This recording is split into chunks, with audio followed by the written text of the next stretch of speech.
De quem é a culpa por uma terapia ruim? A responsabilidade do sucesso de uma sessão é algo construído em conjunto. Mas nesse vídeo eu quero te explicar do ponto de vista do paciente. Existem alguns pontos que você precisa estar atento para alcançar seus objetivos terapêuticos, sem sentir que está apenas girando no mesmo lugar. Você alguma vez já sentiu que a sua terapia não estava servindo ou funcionando? Mas o que será que faz uma terapia ser boa e a outra ser ruim? Antes de culpar o psicólogo, esteja atento a esses 4 hábitos que você pode cometer e atrapalhar a sua própria terapia. Todos eles estão aqui dentro desse potinho. Vamos conhecer eles para entender se de repente você não está cometendo algum deles.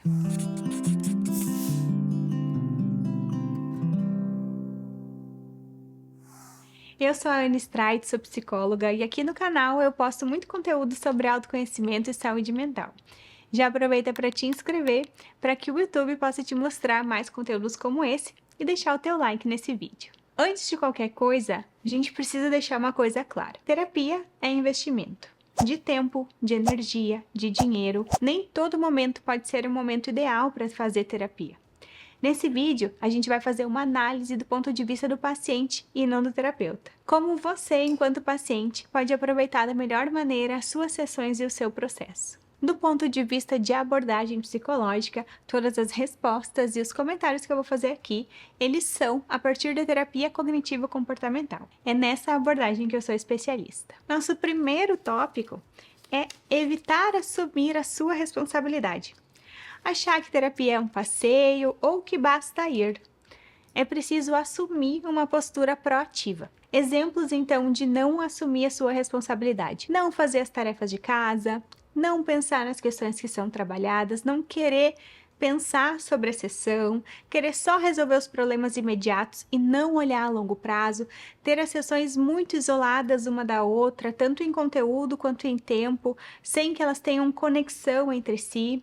E aqui, claro, a responsabilidade ela é compartilhada entre terapeuta e paciente. Em segundo lugar, mentir ou omitir para o seu terapeuta ou para a sua terapeuta, porque aí você vai estar mentindo para si mesmo, fazendo um desserviço para o processo. É muito importante que no espaço de terapia você possa ser transparente com relação aos teus incômodos, com relação ao que aconteceu na tua vida, com relação ao que tu tá sentindo ou não. Omitir ou mentir só vai causar desserviço ali para o processo, vai causar um barulho, ruídos e pode atrasar aquilo que é tão importante para ti, que é o sucesso, que são os resultados. Em terceiro lugar, idealizar só coisas boas. Então aqui vai entrar achar que a terapia é só sentir emoções boas ou mesmo só falar sobre avanços, coisas boas, coisas que tu tem ali alcançado.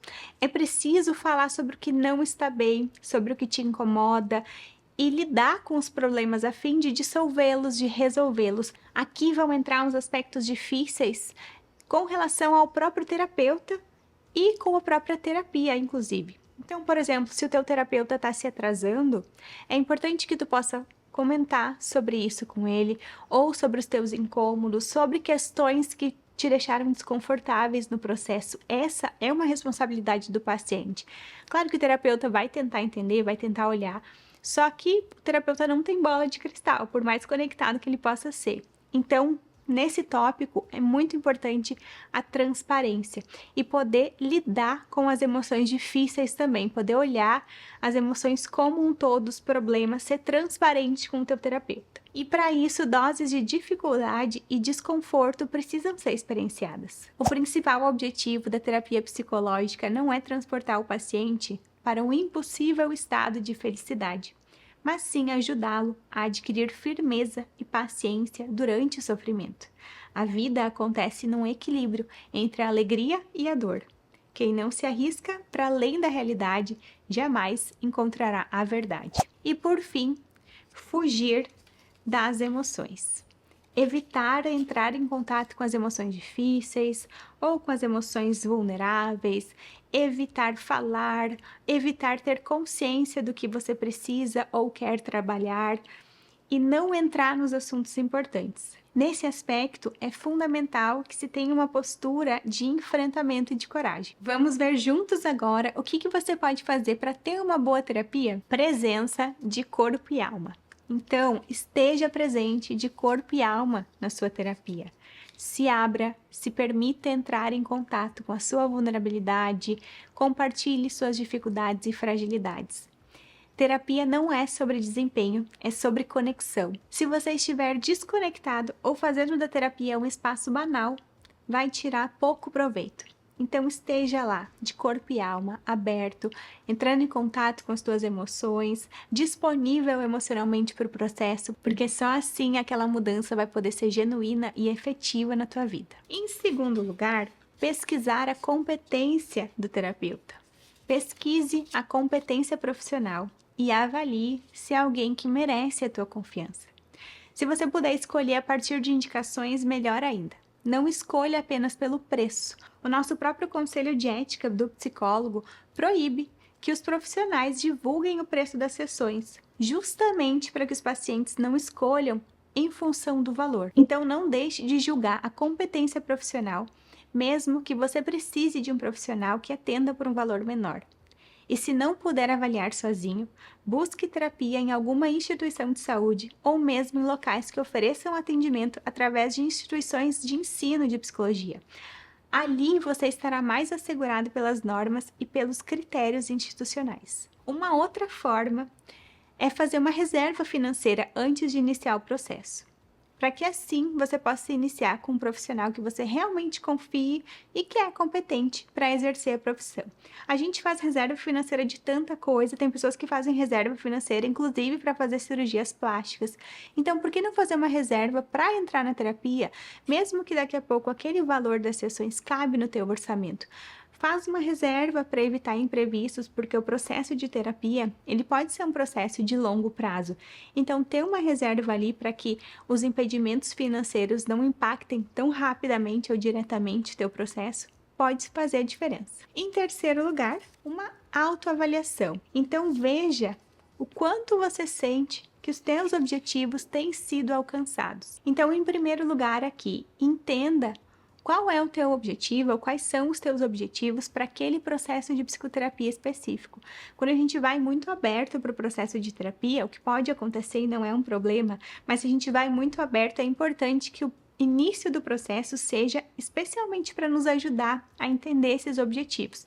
Porque já tem aquela frase, né? Para quem não sabe onde ir, qualquer lugar serve, ou nenhum lugar serve.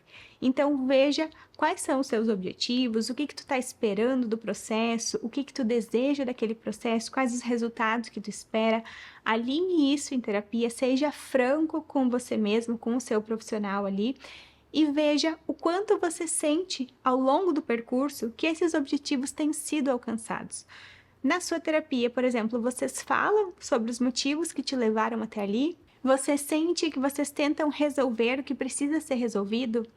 Você sente que trabalham nas suas questões? Você consegue levar a terapia para a vida?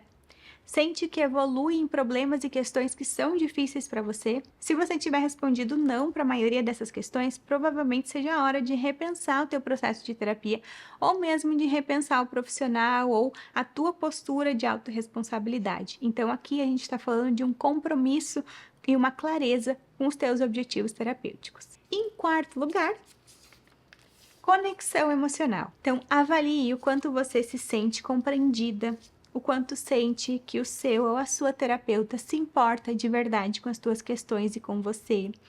Você se sente ouvida, se sente respeitada, sente que pode ser quem é e agir sem filtro, ou que fica de repente pisando em ovos, com receio de dizer, com medo da reação do terapeuta. Quando algo te incomoda, você sente que tem uma relação forte com o teu terapeuta, com a tua terapeuta para falar sobre isso?